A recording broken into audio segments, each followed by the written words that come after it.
So Google just wrapped up Google I/O and they announced the Pixel 6a, the latest Pixel A series phone. A very popular range, always does very well sales-wise, offers a lot of the features from the regular Pixel series phones.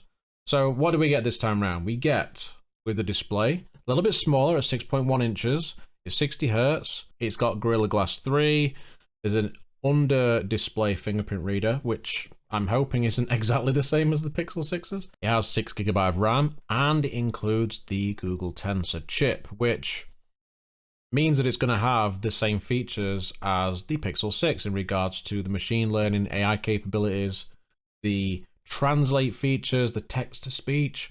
It's all there. And this is going to be an absolute killer offering. I mean, the Pixel A series usually does very well. And then there's the price, $449.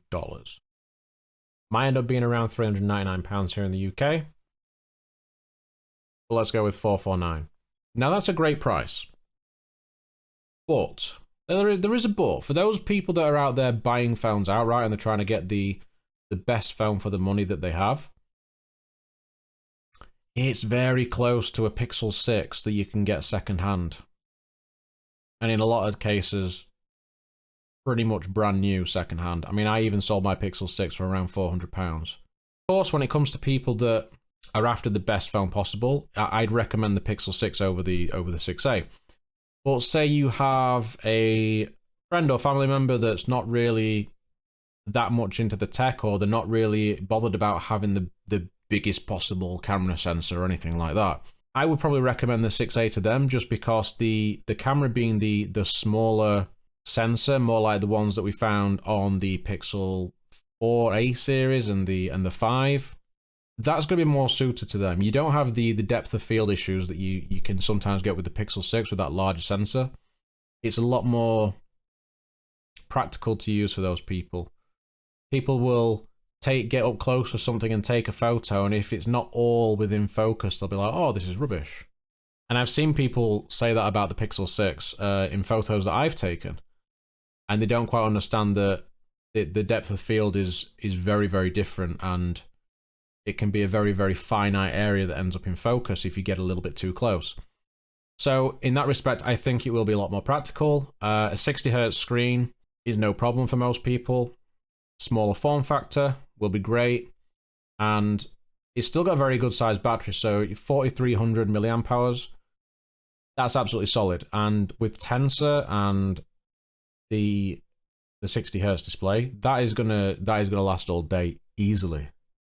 And you're still going to get great photos from that camera stack. I think it's just an absolute, just a corker of a phone, and I don't see what else can compete with it in that price range. It's a bargain, and the A series Pixels usually are. Even with that smaller sensor, you're still going to be getting all your lovely Pixel tools such as Magic Eraser. You're going to get 4K 60 FPS video recording on the rear as well. Which again, I know people had issues with the 5A, and there was a whole thing with it overheating and such, but I don't see that happening with the 6A, because I've used it on the Pixel 6, and the 6 could record it for quite some time. In fact, I got one overheating warning, which is when I was actually doing 4K 60 in direct sunlight. I think I'd been recording for about 7 minutes, something along those lines, and I got the overheating issue, but it didn't stop recording. It actually didn't stop recording. It was only when I went and to stop the phone recording that I noticed that the warning was there, but it hadn't stopped the recording at all, which was great. So it hadn't sort of hit the limit there at all. So that was good. And I imagine the 6A is going to have a bit more optimization. It's not going to have the early issues that the standard Pixel 6 had. So that's another bonus to getting this phone now.